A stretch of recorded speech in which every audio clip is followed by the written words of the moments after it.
السلام عليكم، اهلا بيكم فيديو جديد من مطبخ لولي البحراوي. هنعمل النهارده رز بلبن بقى بطريقه خطيره، سهله جدا وكمان جديده، وهتدينا نتيجه حلوه جدا جدا، اكننا بالظبط بناكل بودنج. الوصفه كلها مش هتاخد مننا اكتر من ربع ساعه تلت ساعه في التحضير. بعد كده بقى نقدر ناكله سخن للناس اللي بتحب تاكل الرز بلبن سخن، ونقدر طبعا نسيبه في التلاجة شويه لحد ما يبرد بقى وناكله كده ساقع في الحر دوت يرطب كده علينا. بس كالعادة وقبل ما نبدأ الفيديو نسمي الله ونصلي ونسلم على سيدنا محمد عليه أفضل الصلاة والسلام. بفكركم إن اللي أول مرة ينورني في القناة ولسه ما اشترك ما تنسوش الاشتراك في القناة ولايك وشير للفيديو لو عجبكم. يلا بقى نشوف الوصفة السهلة دي هنعملها في تلت ساعة بالظبط بكل سهولة. ازاي؟ في الأول أنا هجيب كوباية من الرز، ده رز مصري. هنغسله ومش هننقعه خالص، يا دوب هنغسله كده مرتين تلاتة لحد ما المية بتاعته يبقى لونها أبيض شفاف.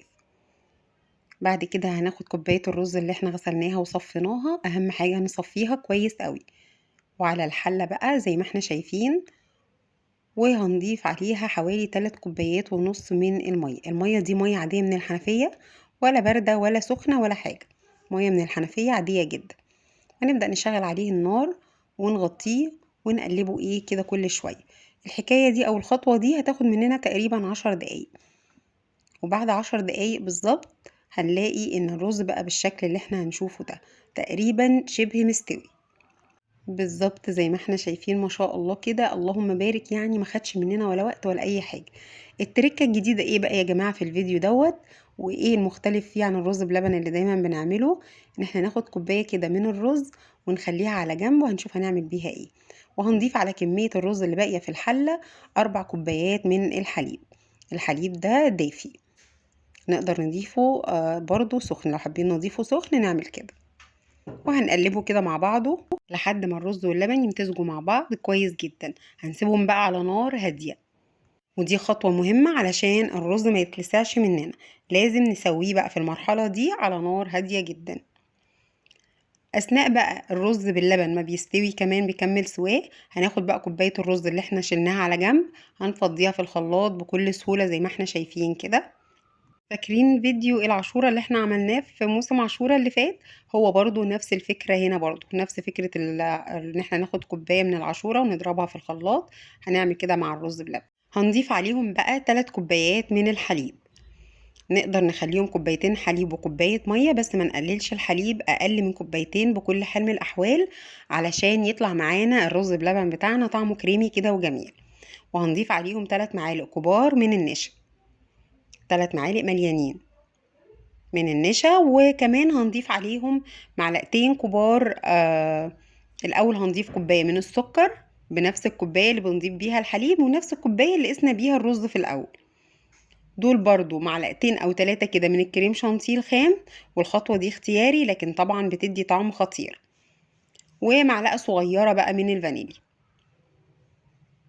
طبعا لو في قشطه اللي هي وش اللبن نقدر برضو نضيفها على الخليط بتاع الخلاط ده. مش عايزه اقول لكم بقى بتنقل الرز بلبن مع باقي المكونات في حته تانية خالص.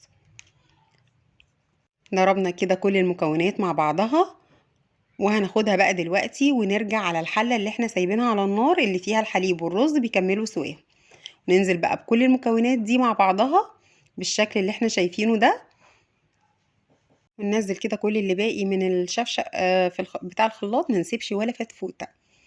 الحاجة بقت غالية بصراحة، واحنا اولى بكل حاجة احنا وولادنا. وهنقلب بقى الخليط الحلو ده برضو مع بعضه، هو لسه لحد دلوقتي على نار هادية. هنعلي النار بس عليه شوية صغيرين وايدينا فيه بقى، علشان النشا بقى هيبدأ هنا يربط معانا كده ويمسك، ويخلي بقى كريم قوام الرز بلبن كريمي كده وبودنج في نفسه كده وخطير.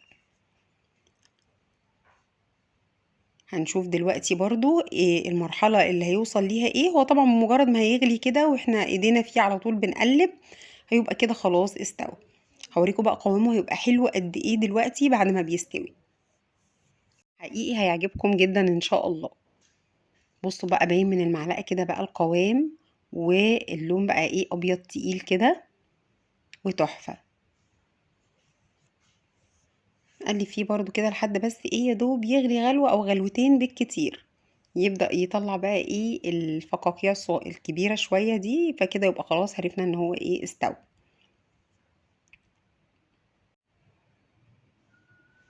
كده تمام استوى وبقى زي الفل. هنبدأ بقى نطفي النار ونبدأ نغرفه. نغرفه بقى زي ما احنا حابين، في كاسات، في اطباق، في اي حاجة. لو حابين كمان نهدي منه بقى جيراننا، حبايبنا، قرايبنا، نقدر نجيب علب الرز بلبن الصغيرة اللي بتتباع في السوبر ماركت دي، بتبقى رخيصة برضو، ونستنى عليه بس هو يهدى شوية، ونبدأ برضو ايه نعبيه في العلب البلاستيك الشفافة دي، ونهدي بيه بقى ايه كل حبايبنا. بتبقى حاجة حلوة قوي وبيتبسطوا بيها جدا. اللي متوفر عندنا هنغرف فيه. انا حطيت شويه كده في الطباق البورسلين دي على اساس ان انا كنت حابه ادخله تحت الشوايه شويه. احط له كده معلقه زبده من على الوش، بولتين صغيرين كده كنت شايلاهم على جنب. بعدين بيني وبينكم دي العلب اللي انا بقول لكم عليها، اللي نقدر ايه ناخدها ونهدي بيها الناس يعني. او دي، الاتنين حلوين جدا. الحقيقه انا كنت شايله البولتين اللي قلت لكم عليهم من ضمنهم دي، يعني عشان احطها تحت الشوايه وكده. لكن الحقيقه انا فضلت ايه ان انا اكله وهو ساقع كده في الحر اللي احنا فيه ده. بصوا بقى قوامه بقى قد ايه كريمي زي ما احنا شفناه كده في اول الفيديو. بصوا، ما شاء الله يا جماعة، والله بجد الطريقة خطيرة، انا نفسي انبهرت بيها والله. واثقة ان شاء الله انها تعجبكم جدا.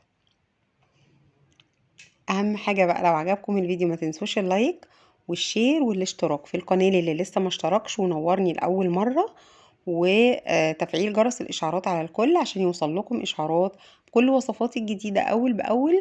أتمنى إنكم تكونوا بتستفيدوا من الفيديوهات اللي بنشوفها مع بعض هنا في القناة، وإن شاء الله أشوفكم في فيديو جديد على خير، والسلام عليكم.